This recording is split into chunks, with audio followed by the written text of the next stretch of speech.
Olá, sejam bem-vindos. Esse é o primeiro episódio do Rainbow Cast, um podcast LGBTQ+, voltado para o público de Salvador e região. Estamos aqui com Pedro e Lani. Olá. Olá. Tudo bom? Tudo ótimo.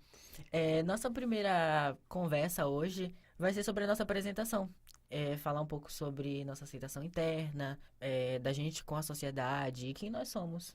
Olá, tudo bom? Meu nome é Pedro, eu sou um homem trans e, bom, a minha aceitação interna, na verdade, sempre existiu, porque eu nunca tive um problema comigo mesma, assim, muito grande, nunca me questionei muito, eu só aceitei o que eu era, desde sempre. E com a sociedade já é uma coisa mais difícil, diferente, enfim. Porque as pessoas me veem de dois jeitos. Como eu sempre falo, eu sou Hannah Montana. Eu vivo dois mundos. Então, em casa, ou com meus pais, ou com pessoas da família que não sabem de mim, eu sou uma pessoa. E com meus amigos e com pessoas que sabem de mim, eu sou outra. Eu sou Pedro, eu sou quem eu realmente sou. Então, com a sociedade, eu vivo essa coisa de dois mundos mesmo. Algumas coisas me afetam, como, por exemplo, uma vez estava andando na rua e me chamaram de viado. Ou às vezes sapatão, ou às vezes outra coisa, às vezes trata com Pedro, fica uma coisa meio... Mas nunca foi algo que me afetou emocionalmente, psicologicamente, nunca passei muita dificuldade com isso. É uma necessidade, né, que as pessoas têm de ofender,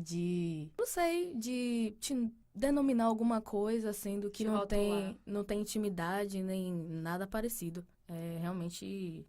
E além de intimidade, também não tem direito, né? De falar Exatamente. nada sobre... Mas as pessoas acham que elas têm direito de falar alguma coisa. Bom, meu nome é Dielane e eu sou lésbica. E em relação a mim, eu nunca tive questão de me aceitar ou algum problema com isso. Eu sempre fui uma pessoa bem de boa, apesar de que eu nunca tive nenhum exemplo perto nem nada. Eu nunca me forcei a me aceitar sobre algo, me rotular sobre algo. Comigo mesma foi sempre de boa. A sociedade também, eu nunca sofri nenhum preconceito ou algo do tipo. Só quando eu comecei a namorar mesmo, né? Que tem aquela situação, né? Se você tá de mão dada com seu parceiro ou sua parceira, as pessoas olham pra mão e olham pra você como se fosse Ave Maria, uma aberração. Mas com o passar do tempo, eu parei de ligar, de olhar ou de me importar com qualquer coisa. E vocês também devem fazer isso. Até porque se vocês estão felizes com seu parceiro ou sua parceira, é isso que importa, né?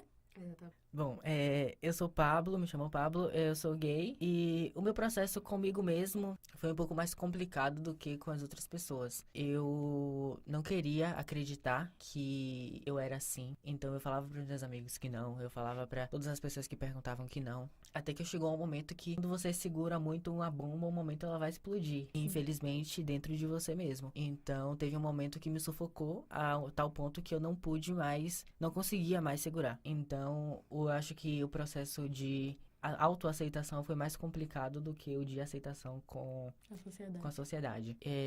Também passei por problemas quando eu namorava. Andar de mãos dadas sempre era um problema, mas era algo que eu também não deixava de fazer. Eu também já tive um problema no colégio com segurança. Que todos os casais heteronormativos, eles podiam andar de mãos dadas, eles podiam se abraçar dentro da escola, ou até no pátio mesmo. Mas quando era comigo, não podia. Era fora das normas do colégio e tudo mais. Com a família, foi algo, assim, algumas pessoas sabem, outras não.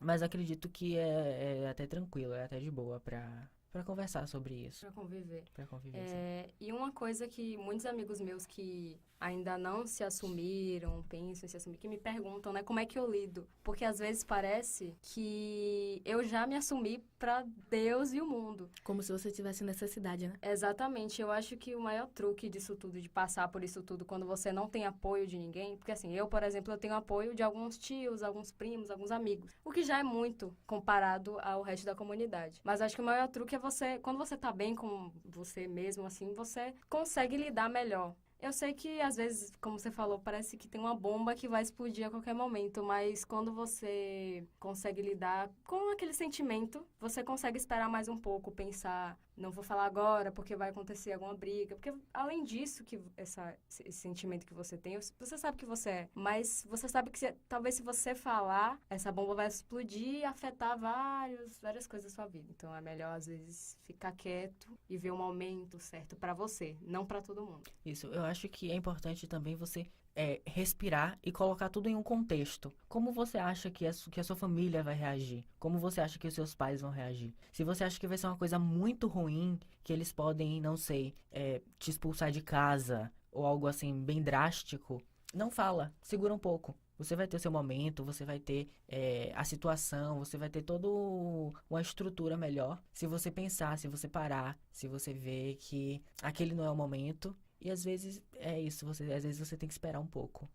É triste você também não ter apoio, né, pras coisas, pra se desabafar, porque não é uma coisa que é sobre... Muitas das vezes não é você e outra pessoa, muitas das vezes é você e você mesma. Então, você quer alguém pra você chegar e contar o que você é. E muitas das vezes não, quase nunca, a maioria das pessoas, né? Inclusive eu também, não achei esse apoio, né? Nem familiar. Achei por amigos, mas familiar foi e tá sendo bem ausente. E se você tem alguma coisa pra contar, se você não tem ninguém pra desabafar, se sinta, nossos amigos, venha, compartilhe alguma história, alguma coisa, peça ajuda, que a gente sempre vai estar respondendo todo mundo e sempre ajudando e dando o conselho que a gente puder dar. Nem tudo a gente sabe, mas a gente vai tentar. Você pode chegar lá no nosso Instagram, que é @rainbowcast, e mandar o seu desabafo, sei lá, pedir um conselho. A gente também ajuda. E a gente pode estar ajudando vocês aí. E até também quem não quiser mandar por direct tem o nosso e-mail e a gente pode responder os e-mails e tal. Bom, o segundo tópico que vamos falar agora é sobre política, levando em conta o caos que tá a situação política do país nesse momento, com nossos candidatos à presidência. Eu acho super válido falarmos um pouco sobre o assunto. Temos 2 candidatos à presidência no país nesse momento. Haddad, 13. É o E ele 13, né? não, E ele não. o coisa. É Você o sabe inominável, você sabe quem, da história. Voltadas todo esse caos, temos os discursos de ódio dele, que é algo meio pesado, mas que precisa ser dito.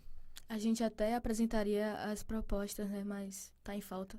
No caso, eles não vão para os debates, né? No caso aqui, propostas, que debates, que candidato que, né, não aparece muito aí. Bom, segundo o próprio, ter filho gay é falta de porrada. Segundo ele prefere que um filho morra num acidente do que apareça com bigodudo por aí. E, segundo ele prefere que o filho dele seja um usuário de droga do que um gay. Ou ver um casal gay por aí. Eu acho que é um pouco pesado, né? Um pouco complicado de você tentar avaliar uma pessoa que tem esse tipo de pensamento. Afinal, o que é que ele não fala nos discursos dele que não seja pesado, né? E não envolve só o LGBTQ+, mas as outras minorias, né? Como... Negros. Sim, pessoas de... Nordestinos. Exatamente.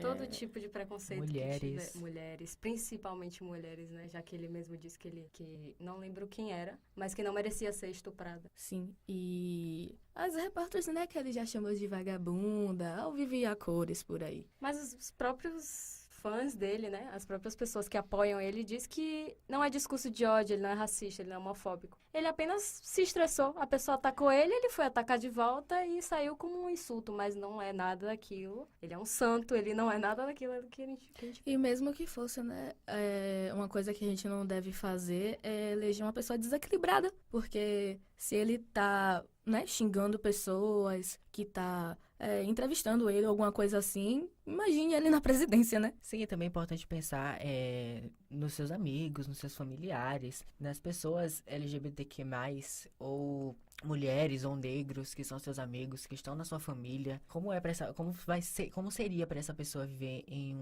com um presidente que prega esses discursos, não é mesmo? Bolsonaro é o nosso próprio tio do pavê que solta as piadas homofóbicas. Sim. Então, acho que por isso que muitas famílias tradicionais brasileiras se identificam com ele, porque Bolsonaro são alguns parentes nossos que são preconceituosos de todos os jeitos. Sim, gente, e não querendo dar uma de mãe aqui, mas é sempre importante, apesar de que eu já vejo muitos jovens fazendo isso, mas tem uma grande maioria que tá bem voando nessas eleições e acha que não deve se atentar a ver sobre a política do Brasil atual, estudar como foi as antigas, e é sempre bom você tá pesquisando sobre como foi a história do Brasil antigamente, de 500 anos atrás até hoje, tá? Porque a história se repete, pode ser por pessoas diferentes, versões diferentes, mas ela se repete e a gente tá tendo exemplos disso hoje em dia. E é isso, gente. Estudem história do Brasil. Estudem história, pelo Pra amor não estar de dizendo Deus. que a gente vai virar uma Venezuela. Por favor. Agora mudando um pouco sobre esse tema mais tenso, vamos falar um pouco sobre cultura pop. Essa semana a Ariana Grande lançou de surpresa o seu clipe para o seu novo single Rhythm, que foi estrelado pelo seu porquinho. Para quem não sabe, Rhythm fala sobre crise de ansiedade e, se eu não me engano, em algum momento ela disse que seus animais ajudam muito ela nesse momento, quando ela tem esses momentos de crise de ansiedade. E eu acho que o porquinho foi pra representar e mostrar pro público a forma como ela faz pra se acalmar. E além disso, ela tá prestes a estrear sua turnê do álbum Sweetener, que, ao que tudo indica, vai ser uma turnê conjunta entre o álbum Sweetener e o seu próximo álbum de estúdio que ela está gravando. A última vez que ela veio ao Brasil foi em 2017 com a Dangerous Woman Tour. Só pra lembrar, divulgar e enaltecer um grupo que estou escutando recentemente. Por favor, ouçam Now You Nerd, procurem no YouTube, em qualquer lugar. É um grupo muito interessante, são 14 pessoas de países diferentes, ou seja, culturas diferentes. Todos cantam, não é um pop, não é provavelmente um pop, porque mistura várias coisas. Tem Brasil, México, Japão, China, mas tem a ver Isso com que cultura faz. pop. E é isso que faz você viciar, porque tem uma mistura, tem um pouco de tudo. Então, você vai se encontrar em alguma... Você vai se encontrar em alguma parte, algum ritmo, alguma letra, ou algum deles também, né? Exatamente, você se identifica muito por ter várias culturas. Divulguem bastante, vocês vão se identificar. Tem uma brasileira no grupo, então é super interessante todo mundo ver e as músicas são incríveis. E sobre eventos que tem a ver com a comunidade, dia 21 de outubro acontecerá o encontro da comunidade cristã inclusiva de Salvador. Ela tem como base a teologia inclusiva, na qual o LGBT recebe acolhimento para adoração a Deus. O encontro é realizado aos domingos, às 16 horas, na Igreja Batista Nazaré, para orar e estudar a Bíblia. Este encontro acontece desde 2015. Isso é super importante, né? Porque alguns homofóbicos pregam um discurso de que não é de Deus, ser LGBT é coisa do diabo. E é bom que tem um momento, tem um local em que você pode ir aprender realmente. E é bom essa inclusão, né? Porque quando você é LGBT, eu, por exemplo, quando eu não vou dizer que eu meio que caí na real, mas que eu tive conhecimento suficiente, eu meio que comecei a me afastar da igreja, porque é automático, né? Você é LGBT e você meio que vai se afastando das coisas por ser passado por séculos e mais séculos, que é uma aberração, que é completamente ao contrário. Coisa do diabo. Sim, sendo que com bastante estudo e boa interpretação na Bíblia, você percebe que o que Jesus prega é o amor com você mesmo e com o próximo, né? Então, esse movimento tá sendo bem em boa hora, né? Bom, o grupo Mães pela Diversidade é formado por mães de pessoas da comunidade LGBT para desmistificar e mostrar que elas têm orgulho dos seus filhos. O que também é uma coisa muito interessante, porque junta as mães que não sabem o que fazer. Às vezes apoiam a comunidade, mas as pessoas da família ficam ali falando que não, que o filho não tem que ser, e escutam outras pessoas em vez de escutar o próprio filho, em vez de escutar o amor, né, que as mães sentem. Então, ambos os eventos são muito interessantes. Procurem no Google. Não tem só isso, tem várias outras coisas, mas a gente sempre vai estar falando sobre eventos que sejam voltados a isso para todo mundo ficar atento, porque geralmente não é muito divulgado. Bom, eu acho que foi isso. Chegamos ao fim. O nosso podcast está disponível nas plataformas do YouTube e SoundCloud. Não esqueça também de curtir nosso Instagram e nosso Facebook em @rainbowcast. E é isso, gente. Beijos. Beijos. Adeus.